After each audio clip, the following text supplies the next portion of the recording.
জোড়হাত করে বলতে চাই যে আপনারা প্লিজ কেউ ধর্ম নিয়ে টানাটানি করে, ধর্ম নিয়ে বিভেদ সৃষ্টি করে, মানুষের মধ্যে বিভেদ সৃষ্টি করে রাজনীতি করবেন না। এতে আপনাদের লাঘব হলেও সাধারণ মানুষের প্রচন্ড ক্ষয়ক্ষতি হচ্ছে।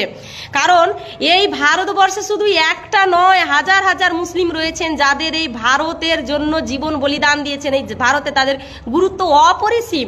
আপনারা একটা পুরনো ইস্যুকে টেনে এনে সামাজিক দাঙ্গা, মানুষের মধ্যে দাঙ্গা সৃষ্টি করবেন না। কোনো ভারতপ্রেমী ভারতবাসী মুসলিমের নামে একটা মসজিদ তৈরি করুন, ঠিক আছে, পুরনো ইস্যুকে টেনে এনে আর দাঙ্গা প্লিজ করিয়েন না। এতে আপনাদের স্বার্থসিদ্ধি হয়ে গেলেও সাধারণ মানুষ অসহায় হয়ে পড়ছে। কই যে মানুষ খেতে পায় না, কষ্ট করছে, একটা জায়গা পাচ্ছে না, রাস্তাঘাটে দিন কাটাচ্ছে, মানে নর্দমায় ঘুমাতে হচ্ছে, নর্দমা থেকে খাবার কুড়িয়ে খেতে হচ্ছে, তাদেরকে নিয়ে কিন্তু আজকাল কেউ রাজনীতি করে না, তাদেরকে নিয়ে টানাটানি করে না, কিন্তু ধর্ম নিয়ে টানাটানি করে মানুষের মধ্যে বিভেদ সৃষ্টি করছে।